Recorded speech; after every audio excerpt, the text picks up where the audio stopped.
Hi friends, we are live here on day 2 of Roadmap to Vitality. I'm trying a different orientation of my camera, so I am not sure. I think I need to look at you over here. All right, good job. All right, Vicki Laughlin here with Dynamic Wellness. I am a 41-year-old veteran in the health and fitness industry, and I'm coming to you today because, oh gosh, probably 13 years ago, I went back to school to be a holistic lifestyle coach. I updated my education because I was finding that I had clients getting sick, and movement was no longer the answer just to address what was going on with them. It was very frustrating when you get in the business to make people healthy, and it worked for so many years, and then all of a sudden. So today I can condense it down into this. I empower my clients to get back the faith that their body can heal themselves, rather than giving the power over to the doctor, who more than likely will prescribe a pill for a symptom. We actually will address the root cause of what might be going on. Not that it's about a diagnosis or a particular disease or anything like that, but it's about getting to the root cause and reclaiming vitality. And that is what this week is all about. So today we're going to talk about it's a jam-packed day in just 15 minutes, because these two topics, breathing and hydration, are huge, are big. And they're actually how I start my conversation with the client and working with them. So we have symptoms of lack of vitality. Let's see if any of these things resonate with you, one or all. But being sluggish in the morning, and maybe even in the midday after lunch, you have poor sleep, let's say. The inability to do like your everyday chores or tasks without feeling totally wiped out. Unexplained body pain. Difficulty concentrating. Loss of interest in the world events, as well as the things that you love to do. And then feeling sad or empty or hopeless. And those are 6 things I would say, if I had to, I made the list of 6 because I would say this is what I see the most with people. So Western medicine has a solution for those. And I'm not saying they're inappropriate all of the time. It's just that it's not the path to regaining and reclaiming your vitality.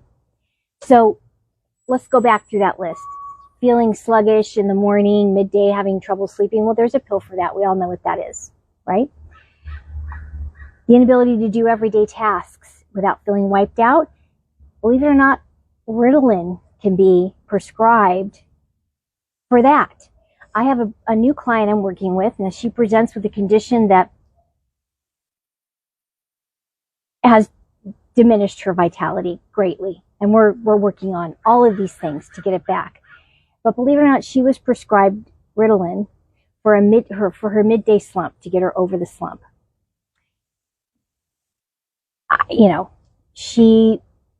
Whether or not it really works, I think she wants to believe it works. And quite possibly it does, because we know how it works in adults. This is an adult. It can it can charge them up.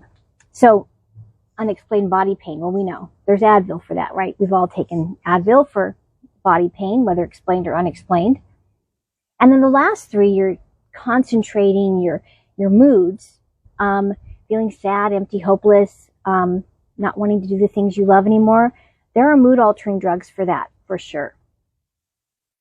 But what doctors don't teach, and what you may not know, is that breathing and hydration, I want to say mostly breathing, can take care of all 6 of those things. No pills required. Who wants that? I mean, the pill is not going to, as I already said, it's not going to reclaim your vitality. but lifestyle changes that give you hope and make you feel vital naturally, using everything our body was meant to do for us in a way to make us feel vital. So we've kind of lost that. And that's, again, going back to my mission of, it's my mission to give back hope to my clients that their body has the ability to heal and that it can, given the right environment. So quickly reviewing our day yesterday. Oh, there's my friend, my butterfly friend. I have to tell you a quick story. I hope you saw that on the screen. Oh gosh, probably 11 or 12 years ago, had a cocoon hatch. It was attached to my dog's toy basket. And I took that toy basket from inside the house back into the kitchen, back and forth, back and forth, back and forth, all season long. And one day out of the corner of my eye, I see this thing on the ground, and it was, one wing was extended. Anyway, it was the butterfly had hatched in my kitchen. So I brought it outside, put it in a planter up where my dog couldn't reach it. And it took quite a while. I don't know, it wasn't thriving. And I eventually, I think it was flowers from my lime tree, which is no longer here, is what it actually finally attached to. And and I swear every season I have a butterfly. It's another generation of that butterfly, because it comes around, it hovers around my head, it's with me when I garden. That's my happy making. So I had to share that story. Okay, so let's go back. Let's review our thoughts. Okay, right there. A positive thought. Even if it's not true that butterfly is an ancestor of the one that hatched in my kitchen, isn't that a lovely thought to think that you have a relationship with nature that way? I think it's wonderful. And I think it was wonderful that he or she or it came and visited me just now. So those 50 trillion cells I talked about yesterday, and how our thoughts have an effect, whether they're happy, they're sad, they're angry, or they're fear-based. This is all a very, very real thing. It's real, whether it's really real, like you have a gun pointing at you and you're thinking, am I going to die? Do I need to run? You immediately go into what we call fight or flight, survival mode. Or whether it's perceived, which means it's not really happening, but in your mind you feel as though you are threatened. Or there is an underlying tone of anger, and that can come from an organ system in the body, the liver, for example. But whatever it is perceived, it could come from our limiting beliefs, which I talked about yesterday too.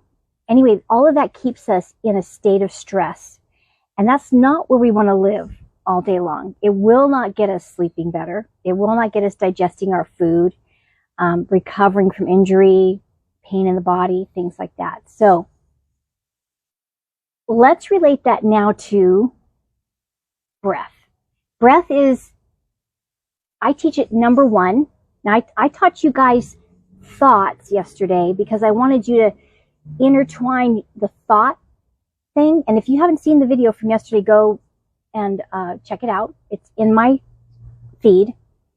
But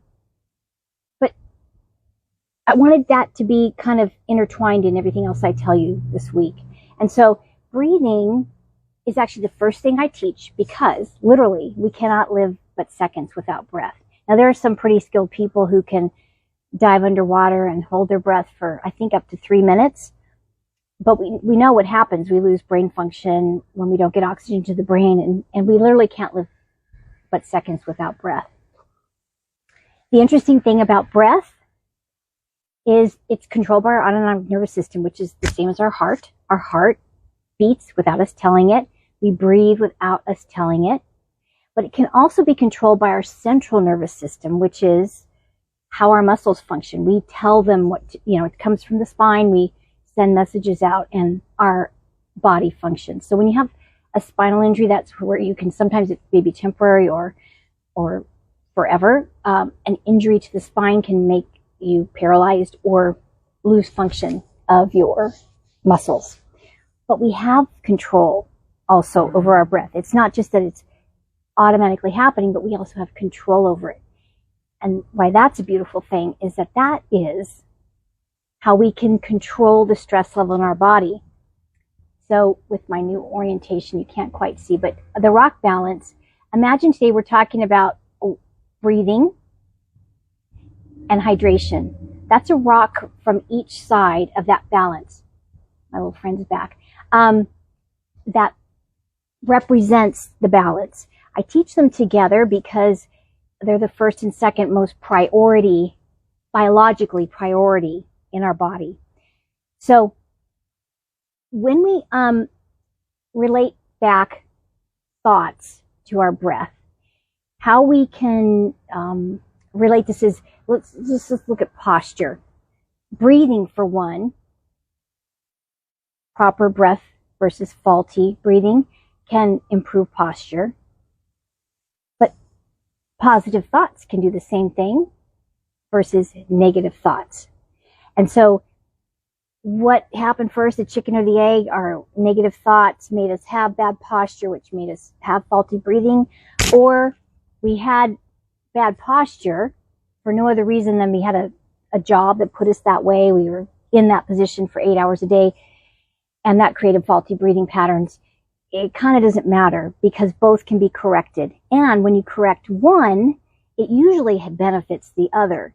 And so, but number one with breath, if we correct our breath, we literally will address all 6 of those items like that, and pretty quick. Not as quick as the pill, but pretty quick. I mean, I think the average person, I give that a first assignment of breathing and hydration in my base camp program for the first 2 weeks. And within the first 2 weeks, if you get the breathing patterns down right and you practice them every day, there is a huge difference in mood, even sleep for the person. So we breathe literally 20,000 times a day. And right now I want to talk a little bit about the difference between mouth breathing and nasal breathing, which it's all over the place. A great book to read that gives you a history on breathing and faulty breathing patterns and what it does to facial structure, dental structure, as well as mood and everything else, is Breath by James Nestor. You can get it on audiobooks, and he's actually coming out with a paperback. I think he's adding more content to it as well. So anyhow, the book elaborates greatly on this. And about probably 50%, could be more than that, of the population is actually, we are mouth breathers. And this has occurred because of the level of stress. It also creates these faulty breathing patterns because we were not meant to breathe through our mouths. Excuse me. When we do mouth breathe, we are increasing stress in our body. Our breath rate goes up. And trust me, if we want to look at anti-aging, we need our breath rate to be lower. It increases our aging. If we can look at the opposite form of breathing, nasal breathing. If you do yoga or anything in your, even meditation, you're kind of aware of this already. But nasal breathing reduces our stress load and our breath rate. It assists and aids in our digestion, our elimination, and our sleep.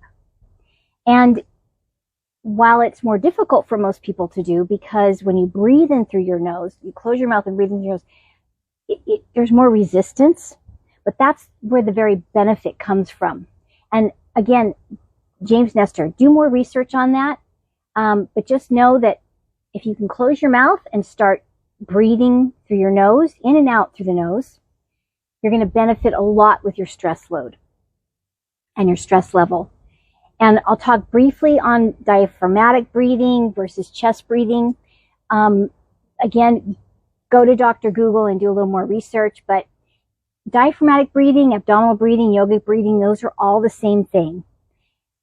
It's getting it out of the chest, but the way you want to perform it is having the first 2/3 of your breath come from the abdominal area. That means expanding to the front and the side and the back, all around, allowing the diaphragm to drop down. And then the last third comes from the chest. So it should kind of look like a wave going up. This is something you need to practice. And again, in this forum, I don't have time to teach that exactly, but I do go into it in depth with, in my base camp program is the very first principle we address. So I will give you one tip, and that is left nostril breathing and how to do it. This will immediately address all 6 of those things. It's going to improve your sleep, improve your energy, increase and elevate your mood, and decrease your pain. So what you want to do is plug off your right nostril, and I realize I'm going to be backwards because I'm in selfie mode here. But plug off your right nostril, breathe in and out through the left nostril, and make it a diaphragmatic breath. So practice that first, because once you go, and even if you're practicing your diaphragmatic breath with the mouth open, just till you get the feel of it, then go to nasal breathing. Actually, even practice it with both nasals open, because you're decreasing the pressure even more. But when you breathe in and out through your left nostril, it activates the parasympathetic nervous system, which is our rest, digest. It's opposite of the fight or flight. It's opposite of where we are when the gun's pointing at us or we're having perceived threat in any way. So that would be an excellent first step. And again, left nostril breathing 10 times, even once a day, but do it twice a day, before a meal, at bedtime. You're going to check those 6 items off your list as, okay, I've taken care of that, and you are going to be feeling more vital. Okay, our second topic today is hydration. Another huge one, and I address it second because we can only live days without water. So, seconds without breath, days without water, 2 huge principles that need to be addressed and honored every day. So your checklist, if you've gotten it, and you can go to my bio and download the checklist, but the checklist is going to address the quantity of water. We also want to go for quality, but quantity, which is half your body weight in ounces. Everybody talks about that, so you know what that's all about. But let's talk about what dehydration does in the body. It literally affects every organ function, but let's talk about the kidneys. It decreases your kidney function, which will decrease your ability to detox, because our kidneys are one pathway to detoxification. That happens naturally, by the way, as long as the kidneys are properly hydrated. And we do need to, we're breathing in toxins. Trust me, if you think your world is clean, it is not. And we need these detox pathways functioning properly so that we can stay at a good homeostasis. It can also decrease, dehydration can also decrease muscle function. And that's whether it's the muscles of the body and getting proper function and being able to do what you want to do physically, as well as the heart. And all 50 trillion cells in the body that we talk about are affected by our thoughts, are also affected by dehydration. They can't function properly and do what they need to do to give us vitality if we don't hydrate properly in the right amount. And that quantity will go up if there's alcohol or other diuretics like coffee extra in your life, as well as a lot of sweat. We're having some warm days right now. I'm outside, I'm sweating a little bit. And when you exercise, you need to replace. If you're 100 pounds and you're supposed to drink 50 ounces of water, you might up that to 75 ounces because you are losing water through sweat, or possibly through extra urination from the diuretics or the alcohol, which also dehydrates you. So let's talk about quality. And most people get a little bit perturbed, or let me just say, it's mostly guys who say this, but not always, only guys, that say, I'm fine drinking tap water. Like, I'm studly and I can handle it. Well, let's talk about when insults actually affect the body. It's not today or or tomorrow or 1 year from now. It's 10, 20, 30 years from now of doing the same thing, the same insult, that now all of a sudden we have a diagnosis of an issue or something is presenting in the body that is robbing us of our vitality. So quality is huge and more important than ever before. So we tap water, okay? We have a municipal water system that takes away all the bacteria. It's got to do the treatment process in order to make it safe for the whole. However, we're taking in chlorine and fluoride. Those are both, they're neurotoxins. Do you know how many people I talk to who have some neurological disorder that actually either they're using tap water in their cooking, maybe they're drinking out of bottled water, but and depending on the bottled water, it's not much more than tap. But we are getting that, and even in our showers, we're getting it through our skin. We're absorbing those neurotoxins. And again, 10, 20, 30 years, it begins to take a toll on the body. So keep in mind that how we need to treat our tap water. And the other things that are in the tap water that can be cured with a filter are pesticides, pharmaceuticals. Actually, there's a lot of filters that will not address, they haven't yet come to address pharmaceuticals, which are rampant. But the other thing, other environmental toxins, well, let's go back to pesticides for a second. Glyphosate, if you saw my post for Earth Day, it's literally it's more than a third of our rainwater by now. We can't keep it out of our organic food, and yet it's everywhere. And I'm hoping the government listens to, this is where we want environmentalists to get somewhere with, it's affecting, even if you are not consuming or using it in your yard or eating organic food, you're still getting it in your body. So, so there are also your water supply companies probably recently told you about forever chemicals. Those are the PFASs. That's the stuff that you spray in order for water resistance and things like that. Anti-staining. And then we've got plastics and all of that. So there's really only two methods. And 13 years ago, when I started on this journey of holistic health and coaching people, I recommended the best mineralized water, which was filtered tap, so you could stay away from plastics. But if you're going to drink, you can get Mountain Valley in a glass bottle, excellent mineralized water. But today, because of the radioactive elements, there's only one system of water, that's distillation, that will take care of the radioactive elements that are, again, it's environmental. Reverse osmosis is the next best, and that can be installed under your sink. And then you can add filtration to that. Well, I shouldn't say filtration, like a carbon filter to that for taste. I actually have a water distiller, and I also have a carbon filter for taste when it gets distilled. But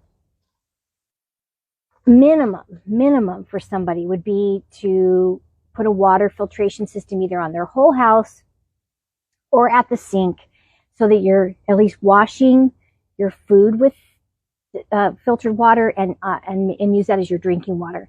And then ditch the plastic. I don't care if it's a forever plastic bottle. It says no BPA. There isn't any such thing as no BPA. They'll just change the letter.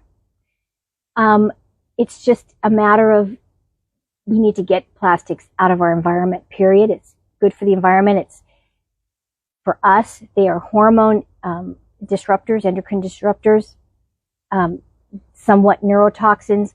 Our marine life, sadly, because of all the plastic waste, they find plastics in the bellies of these fish that they catch and we eat.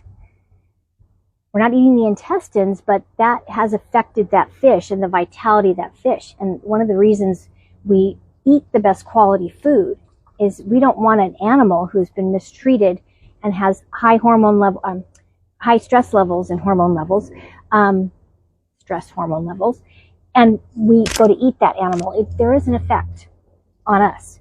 So likewise,